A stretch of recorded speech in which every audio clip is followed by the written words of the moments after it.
Week 1 is here.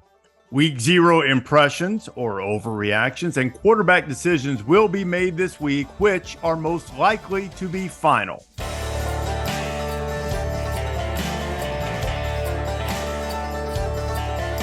This is the College Game Day Podcast for Monday, August 28th. Rece Davis and Pete Thamel here. Ryan McGee will join us in a little bit to talk about Utah and Florida, among other things. He's got a big piece on Billy Napier coming out on ESPN.com later this week.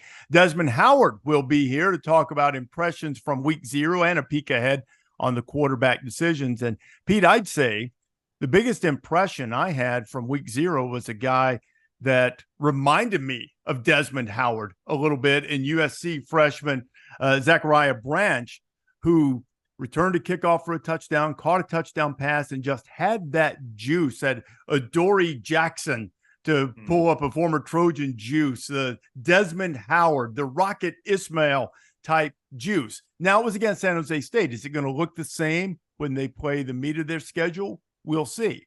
But that is yet another weapon for Caleb Williams and the Trojans. That was the one thing that, as I think about week 0, that stands out above everything else that I saw.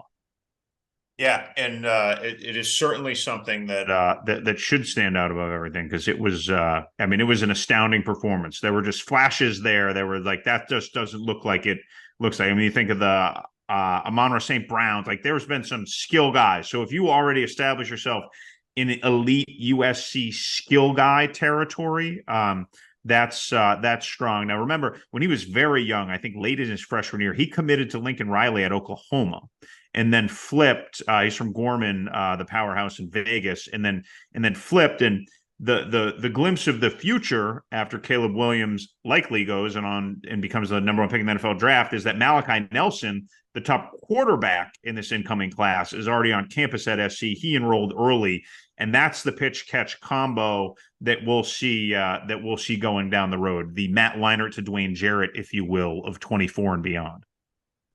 We found a way, even I think we both missed that, against the spread, because SC still got gashed a couple of times on defense. San Jose State stayed within the spread. I think we almost put the 0 into week 0 in our picks. I'm pretty sure we were bad to that. Yeah, it was awful. We were bad. Yeah, we tell people not to bet for a reason, and the portal has made the difficult nearly impossible. When you look at UMass coming out like a juggernaut, when you look at FIU had some juice. They really controlled that game until the very end in Ruston, and God bless Timmy Chang. I mean, that was a performance. In the people of Hawaii, they didn't win, but they were locked in their seats now to the last drive. So I mean, some really fun week 0 games, Rece. They for what they were. If you are a junkie and if you listen to this podcast, we assume you are. It certainly fit the bill.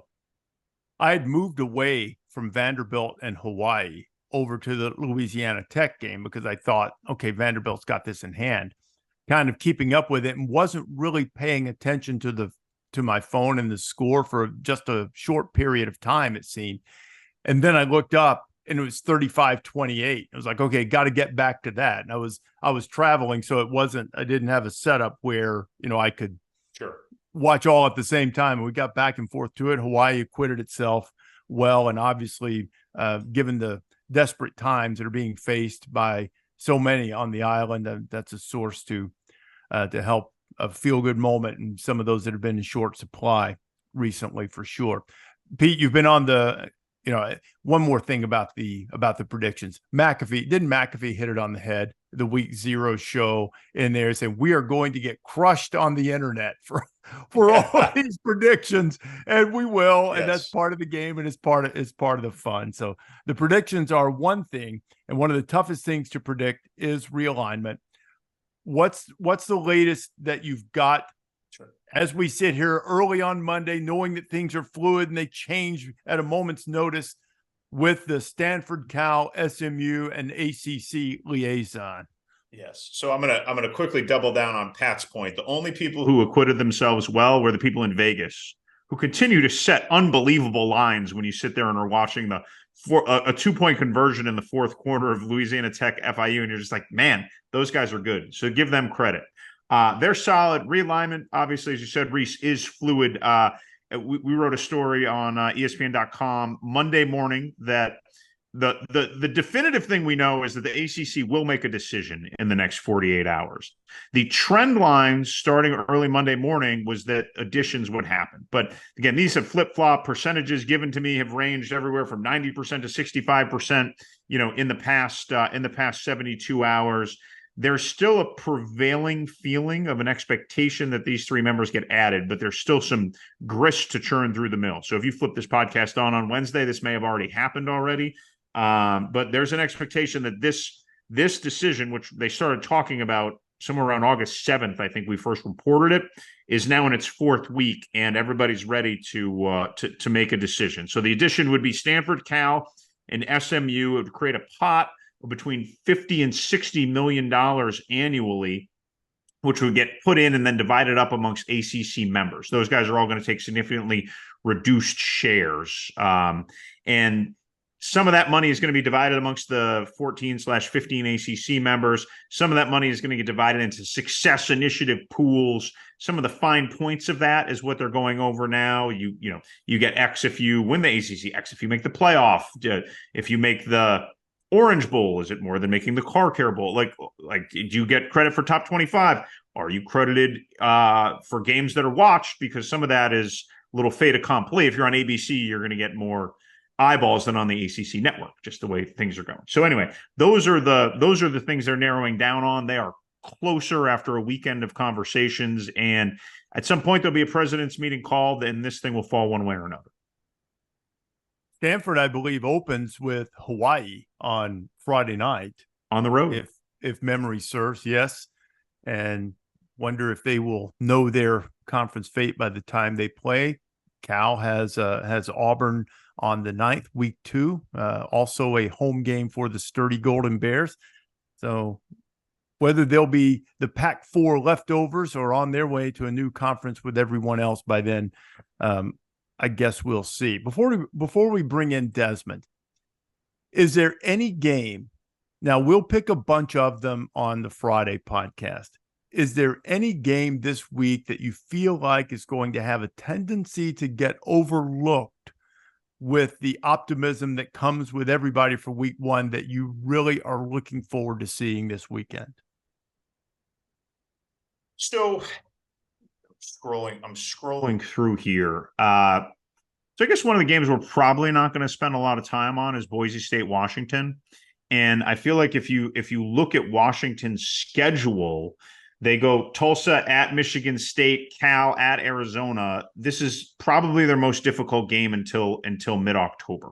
No offense to Michigan State, Cal, and Arizona, but I just feel like this is a good Boise team, dynamic quarterback, strong defense. Is Washington of the class to be considered in that playoff conversation? I think they're number 10 in the country. That's going to put them on the fringes of the conversation. They have to play at USC. They host Utah. They have to go to Oregon State. They still have to play Oregon at home. Like, are they ready for that late season gauntlet? And I think Boise still has some of that underdog soul in it. And so rolling in 2 touchdowns into Husky Stadium and seeing with Bush Hamden if they channel some of the old Chris Peterson with maybe some fakes and some misdirections and some different things. So I think that game 3:30 on ABC, Rece, is one that I'm intrigued by, because I just want to see if Washington is of the class. Maybe we hope they are, that they could be in the thicket of the playoff conversation. I'm going to throw out the warning shot on game day Saturday morning about that very game, dipping into the history books. I'm not picking it. I think Washington will win the game, but Boise State, they've beaten Georgia, they've beaten Oregon, they've beaten Florida State, they've beaten Washington on opening day. There was a period of time where that was no big Virginia deal. Tech? Did they beat Virginia Tech? They did. They beat Washington the year before the Huskies made the playoff. Yeah. They beat a really talented Georgia team, and they beat Chip Kelly in his first game. So we'll see if Boise State has lost a little bit of that underdog edge or whether they're ready to go. I've got another one in the Pac-12 that I think is going to get overlooked that we're going to mention some. Late game on Saturday, Coastal Carolina and UCLA. UCLA waiting to see their quarterback situation. If they just named Garbers like an hour ago. They named Garbers. Yep. Okay. Just named him like while we started the show. Yep. Okay. Will you think you will see Dante Moore? I do. Okay. When I talked to Chip on Thursday before our last game day show, he was like, "Look, man, kid's really good, really talented." And one thing, Chip does not coach afraid, right? So I think Garbers is the safe pick. He's the veteran pick. He started games sort of in place of DTR a couple times over the years. So you got to be careful with Grayson McCall pissing teal, as he likes to say, on the behind center on the other side. But yeah, I'd be surprised if we don't see Dante Moore at some point, whether it's they're up a little bit and they want to throw him in, or whether it's just for a series to get a taste. Chip said he feels really good about all three guys and can put them all in. And he's too fun of a toy, I think, to just stash away for a few weeks.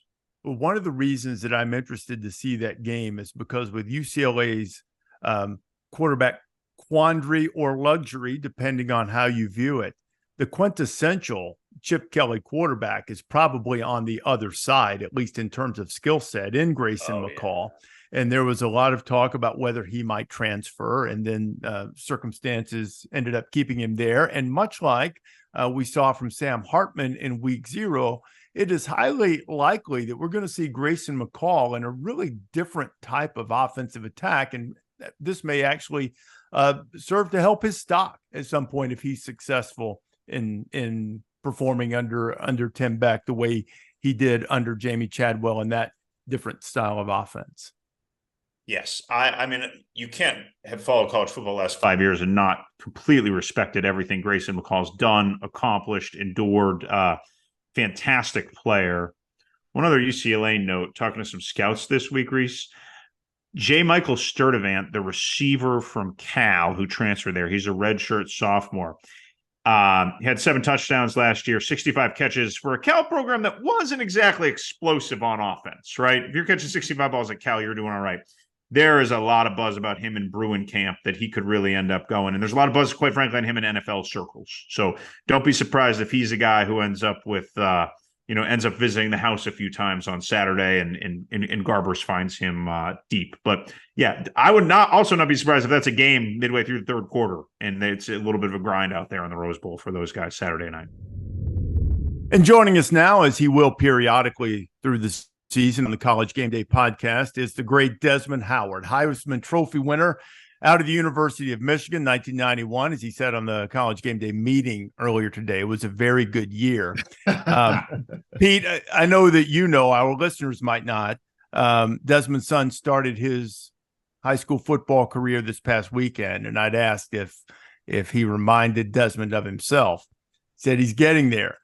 But I saw somebody on Saturday night that reminded me of Desmond Howard in his college debut. Man, I'm going to tell you, Zachariah Branch from USC. He looked like you out there, Desmond. Have you had a chance to get a peek at his work yet?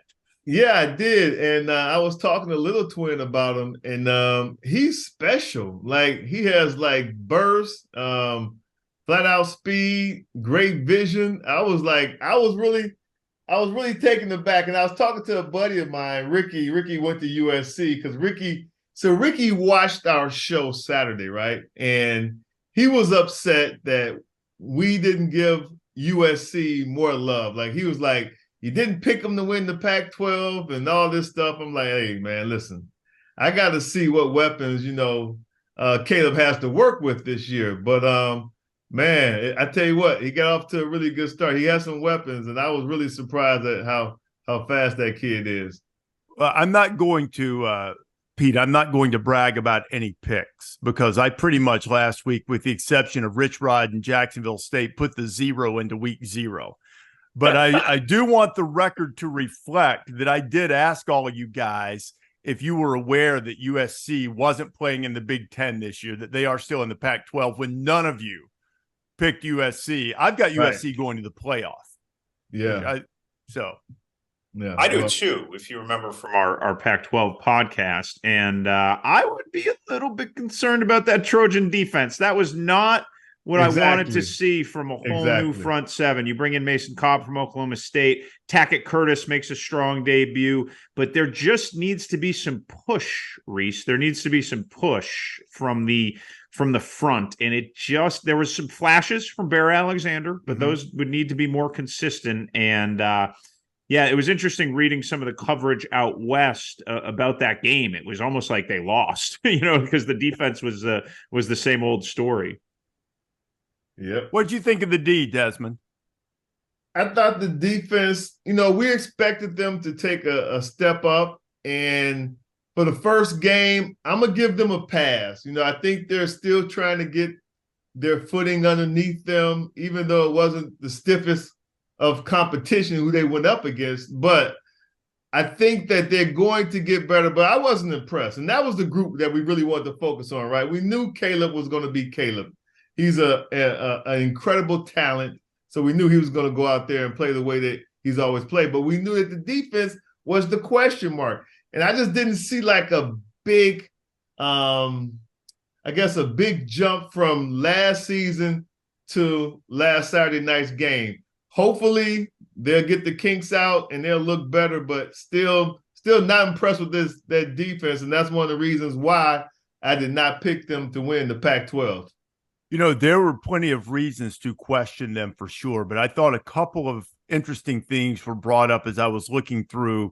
I just have such a hard time calling Twitter X now. Because it's just a letter, but looking through social media, looking through social X. Media. Well, I saw it. I want to give credit where credit is due. And they broke down, I'm not sure who did it, so I guess I'm not giving full credit, but there were some plays broken down. Most notably, Siobhan Cordero scrambled on a 3rd and 22 or something and got like 30 yards. And the question that was asked, why take this type of chance? Now, they did have a spy on him, and the spy probably didn't do his job as effectively as he needed to, but it was entirely too exotic in the eyes of this one observer, saying, just let the front eat, get off the field, and get the ball back to Caleb Williams. So that might be something that as we go forward in game day, guys, that watching from Alex Grinch this year, sometimes defensive mad scientists get a little too cute, for themselves. Sometimes you just let your guys go. And they probably have enough talent with all of those transfers. And Mason Cobb was very active, I thought, on Saturday night, the transfer from Oklahoma State. They probably have enough guys up front that they don't, at least against an opponent like that, to let them get settled, to play it straight, especially on a 3rd and long right there, and not put themselves in harm's way. I feel like, Rece, we have 5 games to tinker. All right. Like, people have already fired Alex Grinch on X or Twitter. I'm not going to go there yet. I think he's a good coach. I think you have Nevada, you have Stanford, you have at Arizona State, at Colorado, Arizona at home. They should be 14-plus point favorites in all those games. But at some point, I think we need to see strides from the defense, because things get real when you go to Notre Dame on October 14th. If there's one thing Notre Dame showed it could do Saturday, it is line up and blow you off the ball, and then line up again and blow you off the ball, and line up again. And they would delight nothing more than to do that up and down the field in South Bend on October 14th. So that becomes when the rubber really meets the road for this USC defense. But I'm not going to panic yet. I feel like they've got some time to work some kinks out. Des, what did you think? No, I agree. Like I said, I think the defense, they need to get better. And I think now, as a coordinator, you want to have film to show guys where they're making their mistakes, even though it's a win, it's a W, we get that. We need to play to a standard. And I think that's where he's trying to get them to, let's play at this standard. So now we have the W, but these are areas where we can get better, because the competition is going to get better. And we're going to go against better receivers, better offensive line, and things of that nature. So I think that when you look at USC, that's what they're looking at defensively. Notre Dame, I said on the show that I thought that they needed an identity. and that their identity was going to come up front with their offensive line. I talked about Joe Alt. Joe Alt, the left tackle, is going to be probably the first tackle off the board in the 2024 NFL draft. And Joe Alt said, we want to win the Joe Moore Award, which is given to the best offensive line in the country. They understand you're not going to do that against, Navy. You're going to do that against Ohio State week 5. So when Notre Dame plays host to Ohio State in South Bend, the week 5, I think that's when you start to get the type of attention that you're looking for and the type of recognition that you're looking for to be mentioned in that Joe Moore Award conversation. Well, that was the only exception I was going to take, because let the record reflect that Notre Dame's offensive front did that to Clemson last year, and Clemson had a couple of guys taken in the draft in the early rounds of the NFL draft in that defensive front, and they're always good up front. But I would say that what Notre Dame showed is that they can push Navy around, and Navy looked ungood.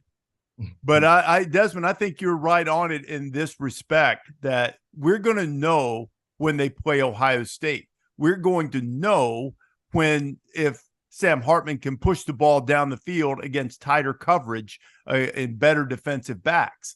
That's when we're going to find out if that's true. And just Desmond, you won't have to wait all the way to week 5. I believe it's week 4 that Ohio State and Notre Dame play. Either way, when they get there, that's when we're going to know a little bit more about whether Notre Dame is just a really good team, which they are, or if they're a playoff contending team, which they might be. Yeah, can't wait. Well, here's what, if we're going to shift from one rival to the other, the two marquee teams that played on week 0. I think week 0 is a little reminder of just how good Sam Hartman is, Rece, right? Like, I mean, he's the all-time leading passer in the history of the ACC. So he's obviously very good. And he played in a bit of an unconventional offense, which I think niched him a little bit. But it was funny. On the way down to the show, I stopped at the UConn football offices and spent some time with the coaching staffs there. It was with the offensive staff as they were watching defensive clips of NC State. So there's a bunch of Sam Hartman throws from the last few years sitting there on film. And it was a little bit of a reminder to me, that was Thursday afternoon, of like, man, this guy can really spin it. And the question for Notre Dame that I think I answered a little bit was, is he going to have guys to throw it to? Notre Dame has been deficient at the receiver position. Now, they've been excellent at tight end. They've been deficient at the receiver position for at least the last 2 seasons.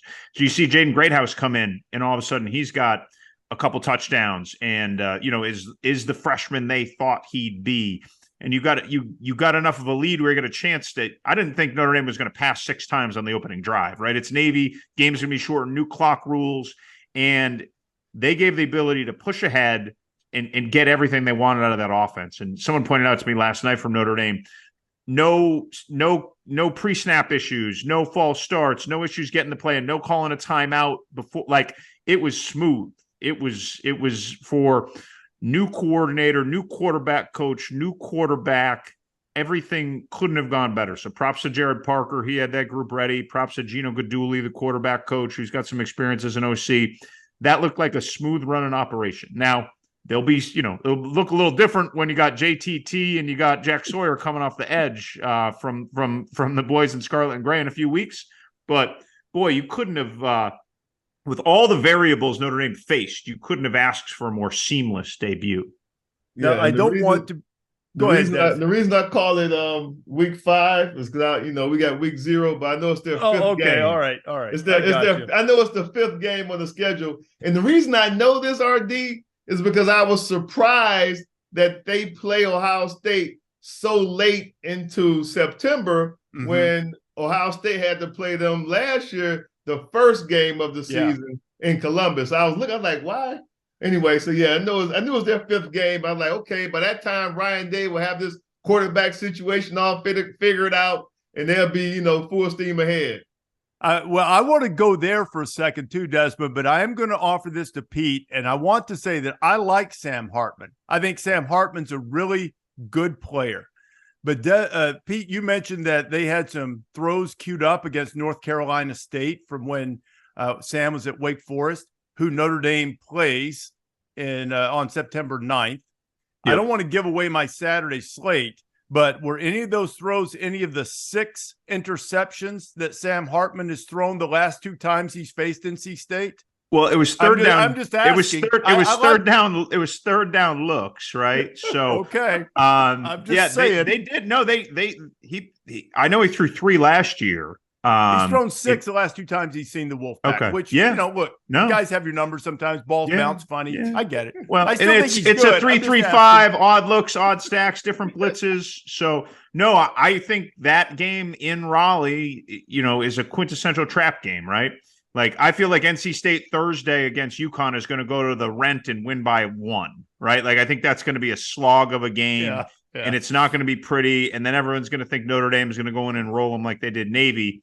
And that'll be the biggest game in Raleigh in 10 years. And the crowd will be fired up. And, we'll see if the Robert and I magic comes on that side of the ball for the Pack. But Tony Gibson's done this for a while. You want to hear a Tony Gibson fun fact, guys? It's a good game day fun fact. Yeah, sure. Tony Gibson, when he was an assistant at West Virginia, I'm not sure if he was the DC at the time, went to Pittsburgh on a recruiting trip and offered a scholarship to a young kicker from the Pittsburgh area. You know who it was? Well, I would imagine it's Pat McAfee. It was our friend Pat McAfee. So whenever I think of Tony Gibson, and I've seen Pat in interviews really give Tony credit. It wasn't like Pat had offers from Bama and Notre Dame and whatever. Like, it was kind of like that was his lifeline. I know Pat's deeply appreciative, but I think of that like something that happened 15 years ago changed a lot of history. So it's pretty funny. If West Virginia can play well this week against Penn State, I think there's an opportunity for College Game Day to go there for the backyard brawl. And maybe we can break out a soundbite from the North Carolina State defensive coordinator who is responsible for launching McAfee's career at West Virginia. Maybe Des will sing Country Roads with Pat on the desk. Have either of you ever seen what we did when we went there for Game Day basketball? And you're going to think I'm making fun, but it actually sent a chill up my spine. We decided we did this thing for the Open. It was me, Billis, Jay Williams, and Seth Greenberg. And we go out into this very rural area out in a pasture in Morgantown, not far from, just kind of walking down this dirt path. And we start very poorly, but trying to respectfully. We weren't making a joke, but we can't sing. We started singing Country Roads to open the show. We're singing it together. And then the idea was then you would go from the shot that we'd taped on Friday afternoon and take the shot in the arena of us walking in. What we didn't anticipate was this near packed arena that morning for College Game Day basketball. We didn't anticipate that as soon as we started singing the song on tape, which they were seeing on the scoreboard, that they would start singing, so that when we took live, they picked it up right on cue and were blaring and blasting it through the arena. And I mean, it was spine tingling and awesome. And I can't imagine what it would be like when you multiply the crowd size, if we could do something like that, if West Virginia can take care of business and at least stay in the game against Penn State. That doesn't guarantee we'll go there, but it would give them a much better chance if they don't get obliterated by Drew Aller and Nicholas Singleton and the fellas on opening night. Desmond, you brought up quarterbacks. A lot of quarterback decisions are going to be made this week. Yeah. At least for week 1 at Alabama, at Ohio State, a couple of other places as well. Those two particularly, what are the chances that the decision made week 1 is the one that lasts the entire season? That's an excellent question. I think that because they're so iffy on who should be the number 1 quarterback or QB1 or the starter, I think that whoever starts the first game is not likely to start the whole season. I just don't think that there's a guy, when you listen to the coaches talk about the candidates at the quarterback positions for both schools, Alabama and Ohio State, there doesn't seem to be like this great vote of confidence where someone has just separated himself from the other player. And when I hear coaches talk like that, RD, I just think there isn't a lot of confidence there. And when you get into the thick of your season, the quarterback who's starting may be on a shorter lease because the competition is ramped up that much higher. So I don't think the starting quarterback at either school is going to be the one who starts the whole season. Pete, what are you hearing on that? So I think I'm pretty confident, Rece, at this point on Monday that we'll see both for Ohio State against Indiana. Ryan Day told me that on Friday. Now, they had a scrimmage on Saturday. How much that's changed the matrix of the decision, I don't know quite yet. But I really do feel like we'll see Kyle McCord, we'll see Devin Brown, and they said he wanted to see them both in game action, right? Like, you have to judge these guys ultimately by how they play in games. I don't think Devin Brown's played in a game. If he has, it's just been like a knee or a snap. Like, I don't think he's seen real snaps. And Kyle McCord, it's obviously been limited. So, I would have told you the day after they lost to Georgia that I thought McCord would start for Ohio State next year. I think he's been pushed. That's my hunch, only because it's sort of been the established thought. But credit to Devin Brown for coming in and pushing him enough and making it more of a conversation than I think it was, this spring. They, two talented guys, and they're going to get their shot. As for Bama, I was told they're going to narrow things down this week, and the snaps in practice are going to begin to indicate the direction they're going. I think we'll see multiple Bama quarterbacks for a week or two until we get it. Remember Nick's thing at Mediative at the cake and the cake being baked? I think he's sort of known all along that he wasn't going to have one guy come seize this job, right? I've been told that Tyler Buckner, who came in, didn't know the offense, because remember, they're not running Tommy Rees's offense. They're running Nick Saban's offense, now choreographed by Tommy Reese. And so he's taken some time to catch up, understandably. Jalen Milroe, I would say probably the incumbent favorite still right now. But, obviously we all have that Texas A&M game and how he threw, and it sort of seared in our memories. So there's some limitations. It was not great. Now, again, we can't put guys in the box on one bad night, right? Like, they have to learn and grow. And so, the thought is there's some development there, but my hunch early is that it's a duel between those two. And then, does a Dylan Lonergan get a chance? Does a Ty Simpson get a chance? Remember, Eli Holstein is there, who is a really highly regarded recruit out of Louisiana. So that's the way I see that happening. And, it is a week of the winnowing, Rece. I think they'll be winnowing down their decisions. Dylan Lonergan, from all that I've been told, throws it better than any of them, but he's really young. The highest upside by a mile is Jalen Milroe, and I don't have the box in front of me. And I thought the fumbles against A&M were more problematic than his passing, but he's still learning, but he's got a big arm, little erratic in terms of accuracy at times, but such a threat to extend plays and to make huge ones when he runs. I remember when he was a true freshman, I was doing an event with Saban, and he was talking about him at the time, and he goes, he's the fastest guy on the team, all right? Fastest guy on the team. Now that might have been a slight exaggeration, because that might have been Jamison Williams' year, but if he was like even in the conversation right there, and he's huge.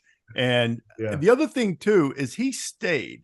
There was some swirling around in the off season that maybe people were trying to poach him and that he might be receptive to that.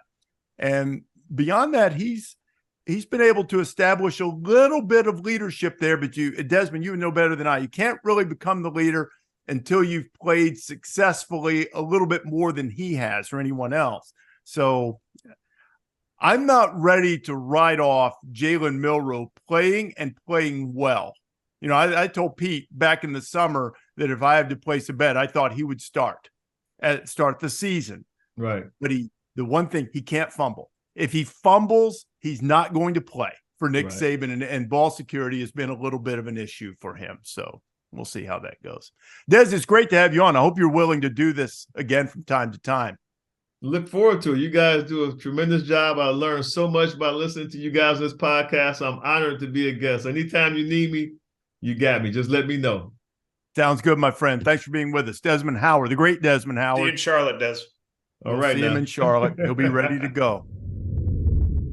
We have been engrossed, Pete, in preparations for Saturday's college game day. Did a week 0 show in the studio, but nothing quite matches the feel of getting out on the road for the first time. We'll be in Charlotte from North Carolina, South Carolina, big quarterback stars in that game, a lot to look forward to.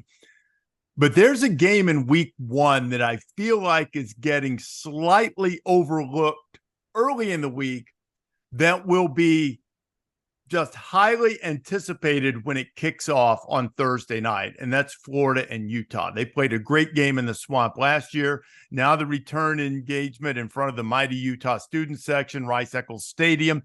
And Ryan McGee is joining us now, and Ryan has spent some time and is going to have a piece later on this week on ESPN.com on Florida's second-year coach, Billy Napier. Ryan, first of all, thanks for being with us, and you will be throughout the season. We look forward to that. From talking to Billy Napier, I mean, they ended the season in just awful fashion in that bowl game, just an abysmal performance against Oregon State.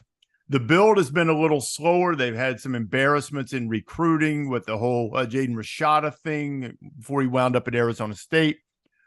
How would you assess how Billy feels about where he is in the rebuilding effort and what type of internal pressure there might be on him to show some progress this year? This is the rub. Billy's good. Like, Billy, and it drives everybody a little crazy because, and this is kind of what I'm going to write for later in the week, which is that, Billy's kind of boring, right? Billy's got that haircut. I'm pretty sure he cuts it himself. Billy's a family man. Billy was a phenomenal quarterback. You guys know I'm a Furman Paladin at heart. My dad worked there for years. Billy should have won 2 national championships, at the FCS level at Furman as a quarterback. But even his style of play was a little, boring, for lack of a better word. And so people in Florida don't want to hear that. They're used to the drama. They got they got a documentary out right now about them being not boring, years ago. And they've always had, even when the coaches were bad, Ron Zook and Will Muschamp, they at least had like the blood vessels sticking out of their neck. That's not Billy. So Billy's pretty good. Billy just knows this is going to take a little bit. And the reconstruction plan of his, there have been certainly some recruiting hiccups, but they've also landed some really good transfers. And they've also landed, he landed a really good recruiting class, considering the fact that he had a job for a couple of weeks, before he signed at that first class. So I think Billy's good. The problem is everyone else around him good. I think internally he's okay. I think externally, if they start the season the way they ended it, which was awful, then yeah, I think the noise is going to get really loud really quickly. Pete, I know that you have looked at this as a fascinating case study, and I'm a big believer in Billy Napier. I think he's an excellent coach, and I think he was a top shelf hire for Florida. Ryan's right. Even his best Louisiana teams, they were conservative, even though he's an offensive guy.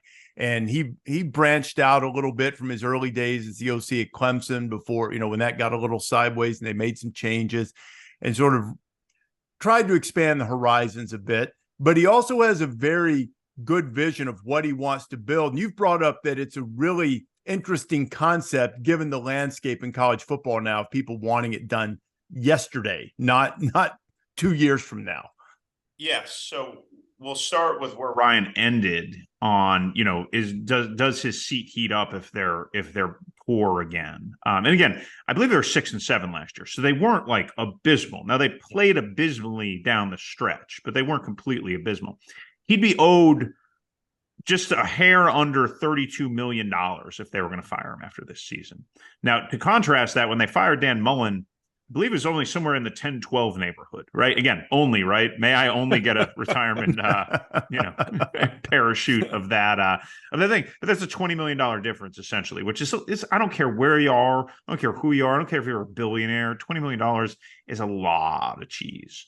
So that contract was designed and guaranteed for as long as it was to give Billy Napier time to build what he built, because the program he built was vanilla. It was the Alabama program, essentially like early Alabama program before the dynamism came into the offense when Lane and others got there. And they had huge offensive lines, strong run game, veteran quarterback, and just basically he built a mousetrap where they could just mow people over. Now, will the paradigms of modern football and the pressures of modern football allow Billy Napier to do that? I looked yesterday at one of the recruiting rankings. They have the number 3 recruiting class for 2024. If you are going to win in the SEC, you need to stack multiple top 5 recruiting classes. So even after the whole Rashada debacle, through some, shrouded that program and its recruiting operation a little bit, they have figured out how to recruit at the highest level in college football. But as we know, they just don't roll in and start scoring touchdowns and registering TFLs. It takes time.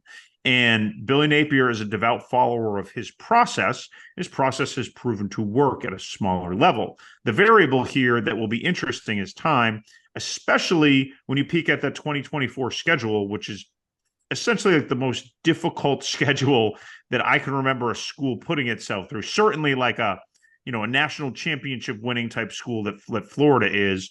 I believe they have 3 Power 5 non-conference games, Florida State, Miami, and UCF. So you can be a lot better and you can have a lot better talent, but you're all of a sudden now playing 11 Power 5 games. That's not easy. So there's a lot happening there. DJ Lagaway, who's one of the top high school quarterbacks in the country, is on his way there after this season. There's a lot of intrigue, and I hope for Billy Napier's sake, who's an excellent coach, that they get time to allow him to build what he wants to build. And he's also he's been named recruiter of the year a couple of times, which is why the Rashada thing. But that was an NIL situation. But he's proven himself at multiple stops to be a really good recruiter. So I don't worry about that. I do worry about style of play long term. He's going to win, but at some point you wonder if he's like, okay, I'm tired of the old school Gator crowd saying, okay, you won, but you didn't score 49. You only scored 31. I want to score 49 and win, because that's sort of been the DNA of Florida football since Steve Spurrier got there. Yeah, and I think basically what we're saying here is you can't lose to Vanderbilt again, right? I mean, that's kind of right. You have to show signs of moving in the right direction. You mentioned Spurrier. Steve Spurrier said just last week, he was asked point blank, all right, what's a successful year for Florida? And the HBC said, all right, how about a winning season? He said, give me 7 wins in a bowl game. You give me 7 wins in a bowl game. He goes, I think everyone needs to recognize that as moving in the right direction. And that's 1 win more than last year, right? And so it's the idea of signs that you're moving in the right direction. Because the reality is, I mean, Pete's right, the schedule's awful. I mean, when I looked at it, it's got to be top 5 most difficult, if not the most difficult. And that's why that Utah game, I mean, the Urban Meyer Bowl is so crucial on Thursday. You have to get off to a good start, right? And the thing is, so they won that game last year by 3 points. They beat USF by 3 points. They lost to Kentucky, which Kentucky rushed the field because it felt like that big of a deal on the road. They should have beaten Tennessee early. There's a lot of games that they could have easily rolled into the middle of October, 6-0, 7-0, and a top 10 football team. And so you got to show signs that you're that team from the first half of the year versus the team that tripped their way through, Vandy, Florida State, bowl game, everything. Utah's a lot tougher place to play than a lot of SEC programs will realize. That said, especially unless I'm going to ask Pete, because I want to know how much Cam Rising has worked in camp and how available or how close to 100% if he's able to play and everything on Thursday night. I'm almost leaning. I don't know what the line is in that game when we make our picks later in the week. I'm leaning Florida a little bit. They beat them last year. I understand it was in the swamp and it was early and and hot weather and all of that stuff. I'm not going to be terribly surprised if Rising's not able to go, but if he is not 100%, then I think the Gators might have a chance to go in there and sneak out with a win. Pete, what are you hearing on Rising? Have you heard anything yet? So Rising has returned to practice, and He's listed as QB1, but I was told not to read too much into that because they tend to not take guys off if they're not injured. So I really feel like that he's being ramped up into things. Kyle Whittingham has kind of said, we're not going to take any risks here. We're not going to play him if he's not 100%. I feel like it is close, and we'll get some better context in the next 72 or so hours. But there's a lot of ambiguity there, even in that program right now, of whether or not we're going to see Rising, and I do think it could go either way. I'm just going to double back a point. It's an interesting moment. I would think Florida is an underdog in at least 6 games this year, just glancing at their schedule. Like, again, that obviously results would change what they are, but like if you look at their schedule right now, it's probably 6. Utah is such a huge game, as you both have noted. Utah is essentially what Florida wants to become. They want to become a physical line of scrimmage program that controls the ball and wins that way. They do not want to become Tennessee, that beats you 60-something to whatever. So it's an interesting test because they're staring at what they hope to be a future version of themselves. They're playing them on the road in a tough place to play, in some altitude. It's a very tall task to open the year. And obviously, other than the Sunday night game, probably the biggest solo spotlight of week 1. Yeah. And by the way, two of my favorite coaches because they were such great players. Whittingham, Coach Whittingham, and also, obviously, as I keep telling everyone, Billy Napier was really good. So they both would make my all coaches players team if we were putting that together, all flag football team. I don't know much about Kyle. Was he? Yeah, he looked exactly the same when he was playing for BYU in the early 80s, late 70s that he does now. It's ridiculous. I was sitting in his office a couple of years ago, and I was just laughing because I was like, at any point I feel like he could just get up and just start bending steel. And, and that's just because he just looks like, and he actually left my interview. Hey, man, I hate to cut this short, but I could get in some cross-country skiing before dinner if we want to wrap this up. And he left. So that's how he rolls. Which brings us, for years, there's the debate of who would win a steel cage match among college football coaches. And Whittingham has always been one of the favorites. I always opted for Orgeron because of the, shall we say, unpredictability that goes along with that. Yeah. And foreign object. There could be a foreign object. Definitely bringing in a foreign object. Yeah. Something could happen. Cristobal, I think, is, a trained fighter. So he's always one of the guys who could emerge from the steel cage. But I'd put Whittingham right there. I wouldn't bet against him either on the field often. Obviously, I just said I might this week. He is an elite coach who doesn't quite get the appreciation. And if the people in the Big 12 aren't aware of it, they're about to find out about what Utah is going to bring to that conference. But in the steel cage match, stepping into the squared circle, Kyle Whittingham would be a guy. Yeah. He might be a favorite. He or Cristobal now.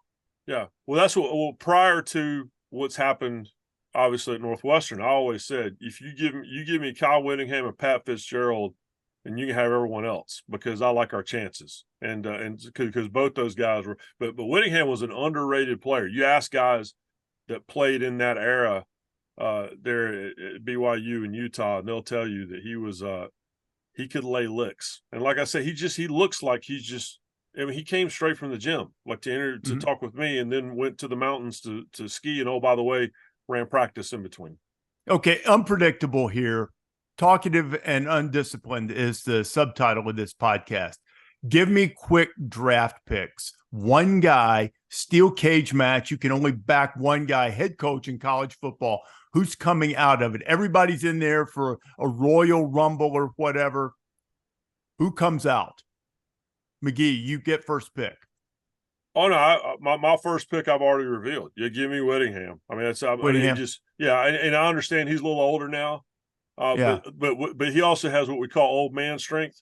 Yeah. So I don't question old man. I just loaded my daughter into the dorm and I watched. There were a lot of old man strength going on. Guys carrying beds. I'm pretty sure they'd never done that before. So, I always defer to old man strength. And Kyle Whittingham had young man strength, so I like his chances now. He's a little leaner though. Pete, who have you got? I'll take Luke Fickell, man. That guy, that's a good one. I did an all access story at Cincinnati a couple of years ago, and he would go to he works out every morning at like 5:30 in the Cincinnati weight room, and he doesn't look a whole lot different than the dudes, getting in their 3-point stance down there. He's an old nose tackle and an old wrestler too. So I think if you had to get a little crafty, I think old Luke. If anyone is bored at work listening to this or watching this on YouTube, Google That's Luke impossible. Fickell. Bored at work, not bored with us. Bored at work. Yeah, bored at work. Yeah, like after they listen to the podcast and they want to kill more time at work, Google Luke Fickell high school wrestling highlights on YouTube. I mean, he pinned, I believe, everyone he faced his senior year in the first period. I don't know anything about wrestling, but it's like bam, bam, bam, bam. So I'm gonna roll with old Luke.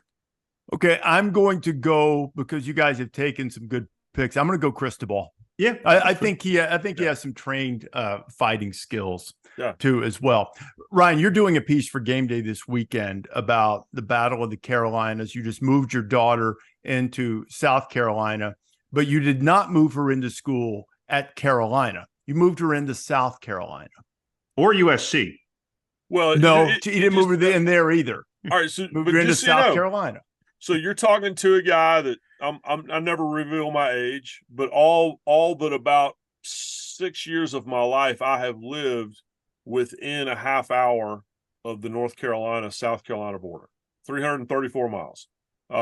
Shelby, Rockingham, Monroe, Wingate, Traverse Rest, South Carolina, Charlotte, where I've lived for the last 25 years. I've always lived right on the line. So I've lived this, Carolina versus Carolina. And yes, Chapel Hill has always internationally been known for Carolina, in large part because of Dean Smith and some guy named Jordan, basketball. But the best part about my time living in South Carolina and having a daughter there now is the bookstore has all the stuff that just says Carolina. And you guys know South Carolina's jerseys, they wear Carolina across the chest. And the best part of that is watching, like my daughter who attends South Carolina as a freshman, buying all the stuff that just says Carolina to wear to her high school in Charlotte because all her friends are going to Chapel Hill, and she did it for no reason other than to make them mad. So that's the beauty of it. Because originally it was the province of Carolina in the 1600s, founded by the British royalty. Then it was split into North and South Carolina because South Carolina had better natural resources, which they love to remind you of, even though it was 1719 or whatever it was. But ever since then, there's been this debate. My family went to a theme park just south of Charlotte. Rece, you know where it is. It's called Carowinds. Mm-hmm. And the state line between North and South Carolina literally splits the park in half. And people take pictures and they have debates over what's the real Carolina. So this has been my entire life. And so to get to write about that for College Game Day is I can't believe I get to do it. Professor McGee, thank you. This is like ninth grade history come to life. Yeah, like South Carolina became a state 1 year ahead of North Carolina, but the University of North Carolina was founded before the University of South Carolina. And so I think the football team at North Carolina started just a couple years before South Carolina. It's a debate. And I'm not even going to get restarted on vinegar-based barbecue sauce in North Carolina versus that god-awful mustard-based stuff they have down in South Carolina. No, here's the thing about that, Ryan. Both are tasty. I don't know why people get so upset about that. You can enjoy both. People enjoy steak and they enjoy seafood. Yeah. They enjoy pasta and they enjoy fish. Why can't you enjoy all of it? I mean, the vinegar-based is good. So is the mustard-based, and so is the thicker, more ketchup, maybe brown sugar-based as you get farther west. All of those things are delightful. Yeah. They are. And then Alabama, I still haven't figured out. I go to Alabama now all the time. I still haven't figured out the white sauce thing, but it's delicious. I don't know what it is. Don't care. There's some, mayonnaise based, a little spice. This might be blasphemous for someone who grew up in Alabama. I'm not saying it's bad. I don't particularly enjoy it personally, but if people do, I don't choose it. If it's there and I eat some of it, it's not that I hate it and refuse to eat it. I just prefer the others. I prefer the, the thicker, sweeter sauce, or the mustard based, or the vinegar based to the white. But a lot of people love the mayonnaise based at Big Bob Gibson's in Decatur, Alabama. Shout out to them. I think they're that's sort of like the epicenter of that. Pete's saying we've got fried clams at Woodman's in Essex up on the North Shore, which is a great place, by the way, if you haven't been there. He's wearing a Boston hat, by the way. I do not own a UMass hat, but I do have. But I took my family to New England for a summer trip, and I bought this hat, and I'm wearing it because UMass was number 1 in the preseason bottom 10, and immediately took care of business. And they now have as many wins after 1 week 0, as they had the entirety of last year. So tip of the cap to the Minutemen. And Pete, tell Ryan why that is, and why now, after years of wandering in the wilderness, that there is a winning culture for UMass football. Share with Ryan the most important factor in changing the entire mindset of UMass football. What is that, Pete? So, Ryan, I know now 18 months in at ESPN that Rece gets a kickback every time he gets to mention Avon Old Farms, the finest school for boys in the land. And he can. And Tayshawn, and I don't know the last name. I'm sorry. Tyson Pumachan. Tyson Pumachan. I should know that. It even has a little fun alliteration to it. Tyson Pumachan looks like a real dude. Best stat I read about UMass. They scored 41 points at New Mexico State. They did not score 41 points until October last year. And here we are, sitting in little old August, and the Minutemen are riding high. So God bless college football, and God bless the fact that anyone who wagers on a week 0 game and the way these rosters, we have no idea. It's just no idea. Yeah. I would have put my mortgage on New Mexico State last year based on last year's results and returning players. But Don Brown has taken half Arizona's roster, and Tayshawn Pumachan from Avon Old Farms, and Esperando at Perseverando. Yes, via Clemson, via Georgia Tech. And he looked like a real dude. Yeah. Okay. Well, and Jerry Kill looked stunned as the rest of America about halfway through the first quarter. He knew he was going to lose that football game. But tip of the cap to UMass. I say this all the time. Been right in the bottom 10 for 10 years. The best part is when a program starts winning football games. UTSA should have gone undefeated. Greatest thing at Tulane. All these programs, South Alabama, these programs that I watch and cover when they're 1-11, when suddenly they're 11-1, it's the greatest. It's like I just sent my daughter to college. It felt like that when my bottom 10 teams move on and start winning games, and maybe UMass is starting to make the turn. You also, in my absence of the podcast, accused Frank Martin of being in the mob, which I had nothing to do with. I want to be clear. So I think a logical kickback, if we're in that mix right now, is saying some kind words about the Minutemen, and where he now coaches. Yeah, Pete mockingly said my saying for Avon Old Farms. So I don't know if they'll be sending him any gear, but I will tell you this: when Dabo Swinney was on campus recruiting Tyson, I'm sitting, and I was actually on a plane, and I get a text it said Dabo Swinney. I'm like, what in the world does he want? And I click on it, and it's a picture of Dabo on the grounds at Avon Old Farms. And he said, man, this place is like Hogwarts. It's unbelievable. He said, I feel like I'm in a Harry Potter movie. It is a great place. Esperando at Perseverando is the motto: aspire and persevere. And UMass has a little taste of that now with the win.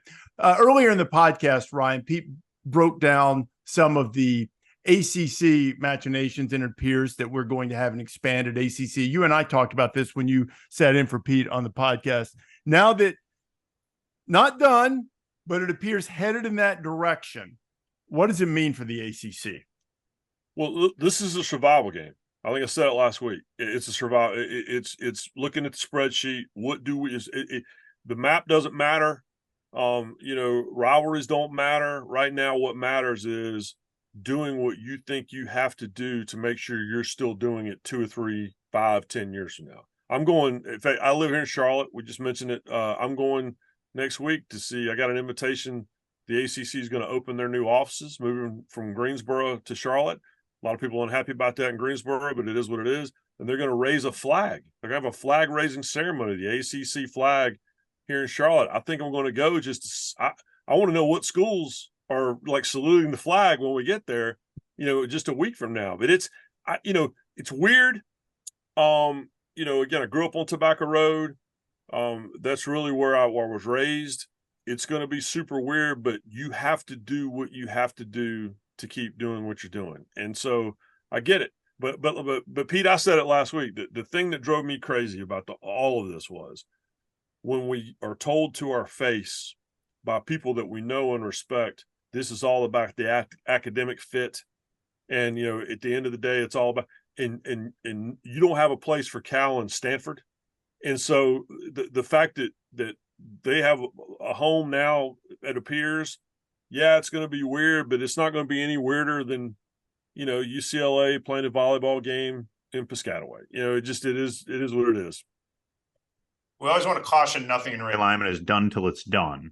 Yeah. But it is, as of Monday morning, late morning here, it does appear to be trending that way. No call has been made. Once they kind of get the presidents on the phone, it's sort of done. And that step has not been taken yet. So there's fine points to be ironed out, momentum, but nothing solidified. That said, I will not be surprised if it's Ryan McGee, Condoleezza Rice, and Marshawn Lynch at that flag raising in Charlotte. Saluting it as always. Ryan, great to have you with us. Look forward to talking with you throughout the season. Look forward to your Carolina versus Carolina piece on College Game Day Saturday afternoon, or Saturday morning, I should say. I appreciate the invitation to do it. I'll talk to you guys next week. We've covered a lot of ground here on this week 1 Monday edition of the College Game Day Podcast. 3 times a week will come your way during the season. We encourage you to download this podcast wherever it is that you prefer to get your podcast. Desmond Howard, Ryan McGee, and of course, the authority, the great Pete Thamel. Thank you all for being here. Pete's always here, so he's got no choice. I don't know why. Thank him, but I am merely Rece Davis. We'll see you later this week.